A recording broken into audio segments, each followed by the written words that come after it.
Last devlog, I introduced you to my multiplayer card game, Coin Battle. In this one, I'll be showing you all of the new abilities I've added this past week. Starting out with an ability you saw in the last video, we have the auras. Each aura is tied to an element, and when it's active, all damage from either player of that element type is increased by 10%.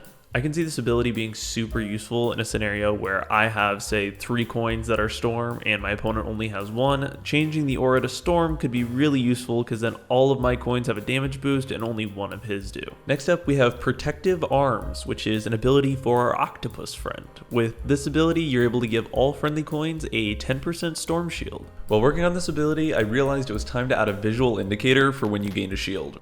Right now there's just a tiny icon that appears on your mod bar and it's honestly just not cutting it. I decided to hop into Blender and split my shield into 2 materials so that I could have a really bright glowing outline material and a more transparent inner material. I decided to set up the materials this way because I wanted the modifiers to have a holographic feel to them.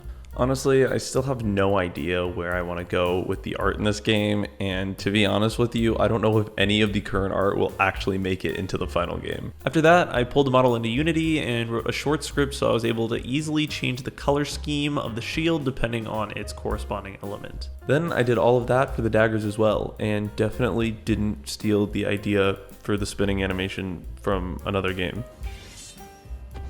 Moving on to Purify. This ability allows you to clear a coin of all of their modifiers. If someone is trying to stack up a bunch of modifiers on a coin, you can use this and ruin their day. I only had a week to get this video together, so I unfortunately didn't get a chance to add any VFX to this one, but it should have some by next week. And lastly, we have burn damage. Well, kinda. We have a lot of problems. This is a good segue into the 2-minute tech talk where we talk about tech. So if you don't want to be taught tech, skip 2 minutes. As of right now, burn damage works perfectly server side, exactly how it's supposed to. The problem is client side. Right now, all coin actions executed on the server are added to a queue and then sent back to the client to act out at the correct time. The problem is I currently only run any checks on a coin if it's executing an action in the queue, meaning if a coin doesn't execute an action that turn, it'll avoid burn. It honestly shouldn't be that much work to fix. I just have to refactor how I go through the action queue, making sure that I check each coin even if it doesn't have an action selected. Implementing the shield VFX was pretty straightforward. I just added a new shield function to my VFX index, which I instantiated the shield prefab and set its target, which the shield would then lerp towards. And it worked perfectly the first time with no bugs. Okay, maybe there were a few, but I got it working pretty quickly.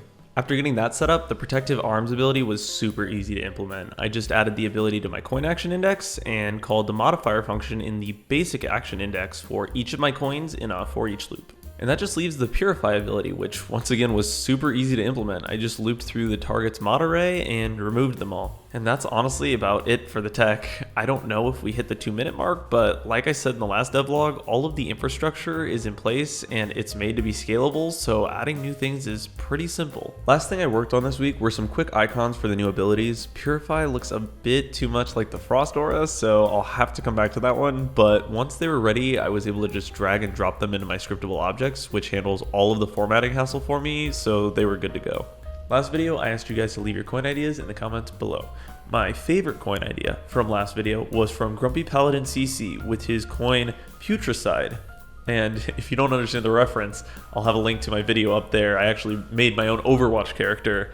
And his special ability is Corrosive Serum. For the next 2 turns, a percentage of the damage done to Putricide will be returned to the coin that dealt it, which is also a reference to his ultimate ability in the other video. I love that you match the flavor to my Overwatch character and turn it into a coin. I love everything about it. You are the winner of today's featured coin. That's all I've got for this one, guys. Thank you so much for watching. If you enjoyed the video, please subscribe. If you liked it, leave a like. If you didn't like it, leave a dislike. If you'd like to join our Discord community, there's a link in the description. And with that, I will catch you guys in the next one. See ya.